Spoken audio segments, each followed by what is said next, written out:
Sa part po na ito, magpapalit kami ng rubber head gasket.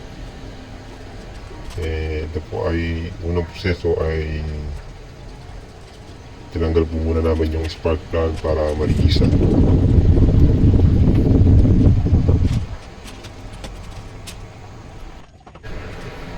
Amin na pong itong pinagtutulungan magkapatid para malinis ang pagkakabit ng spark plug.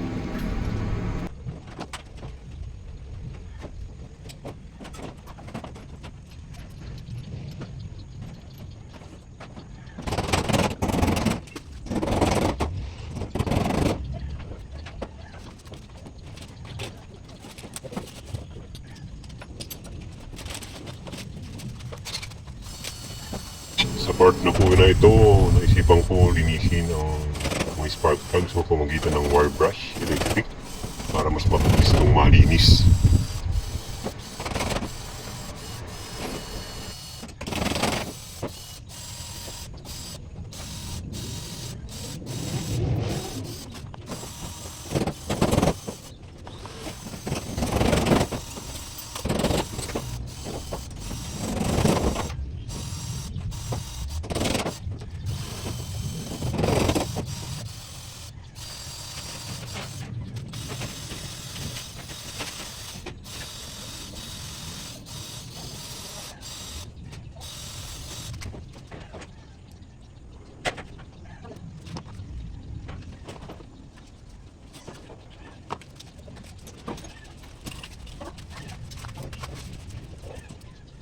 After pong malinisan ng spark plug, inabuti ko pong linisin yung pinagkakabitan ng mga spark plug. Sa part na ito, akin na rin pong nilinisan yung cylinder head para po malinis yung part na paglalagay ng head gasket.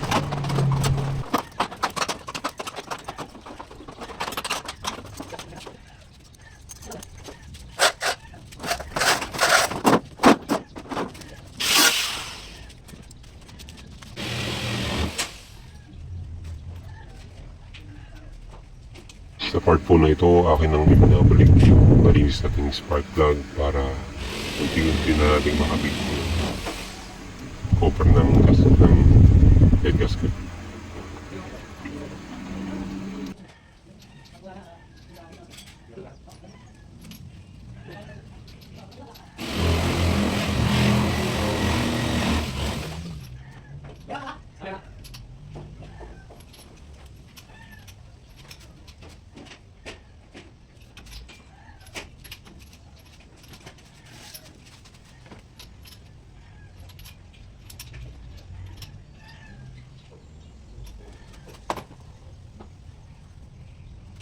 Akin naman din pong pinupunasan yung ignition coil.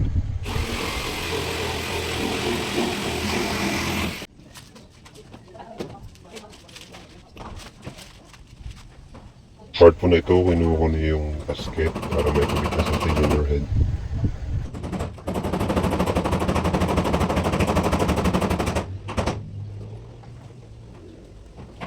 Amin na rin pong pagtutulungan ng aming magkapatid na ikabit ng cylinder head. At habang nagkakabit ng rubber sa cylinder head, naglalagay na rin po ng gasket ng aking kapatid.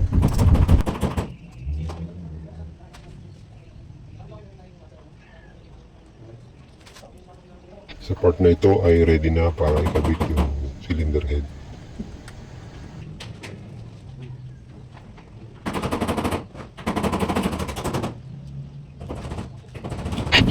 Akin na rin pong nililinisan yung mga bolts na ikakabit para may lock na ang cylinder head.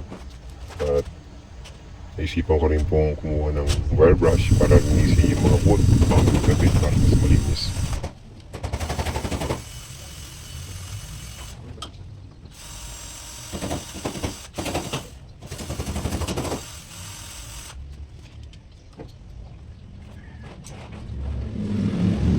Akin na pong unti-unting hinihigpitan.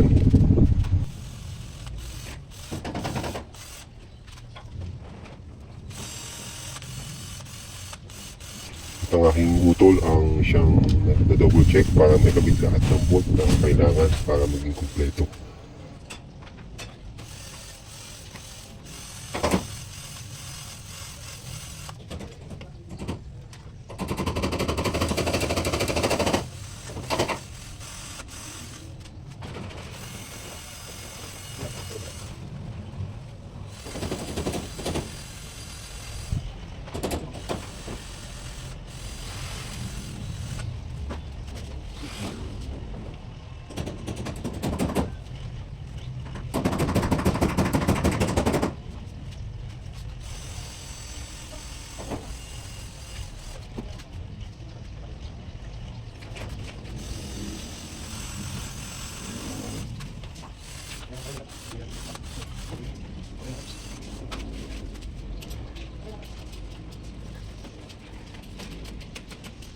Sa part na po na ito, akin na pong isa-isang hinihigpitan lahat ng mga bolt. Hand tight lang po lahat para hindi masobrahan.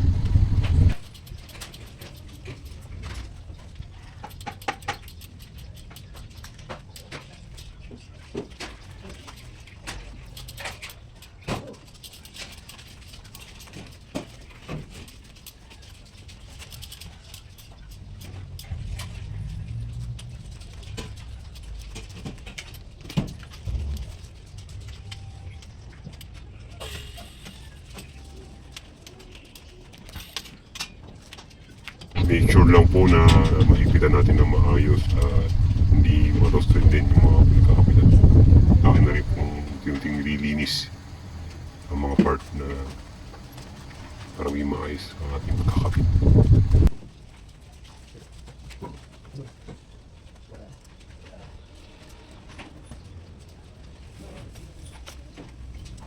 At binabalik na rin po ng aking utol yung mga hose na kinakabit sa PCB valve na nakakonekta sa cylinder head.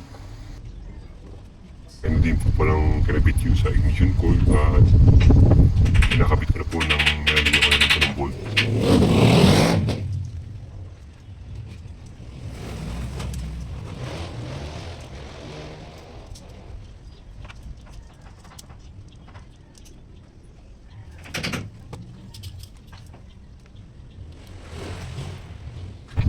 Habang hinihigpitan po yung sa PCB valve ng mga hose na kinakabit, yan po akin na rin pong hinihigpitan yung ignition coil.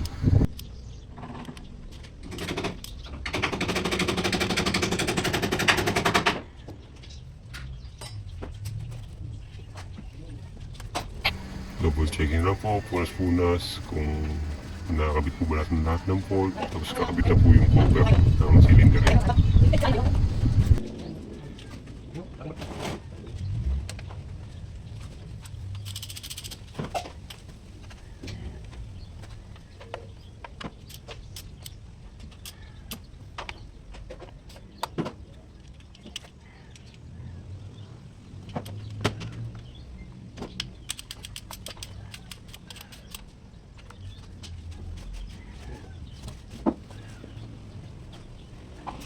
Akin na rin pong piniprepare na lagyan ng gasket yung sa post ng thermostat para tuloy na po namin mapaandar ang coaching ito.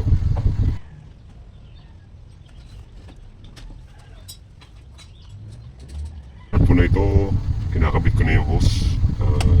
Naayos na lang po yung pagkakabit para mapaandar na yung sasakyan.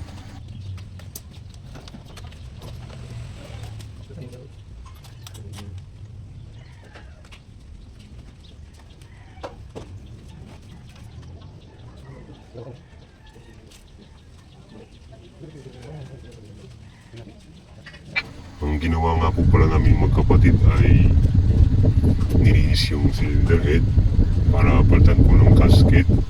Nagpalit po kami ng bagong thermostat. Inayos yung thermostat housing.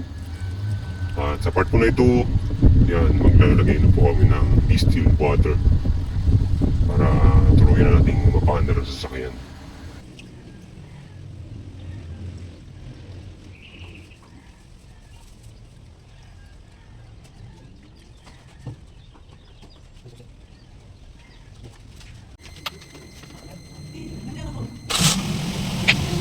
na ito, kailangan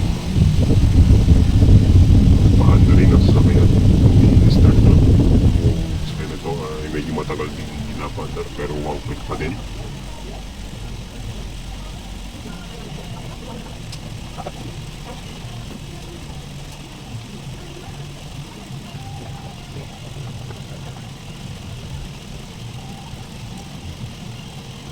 Kami na rin po check kung may mga leak po ba yung aming mga kinabit na gasket. Salamat po. Wala naman po yung leak.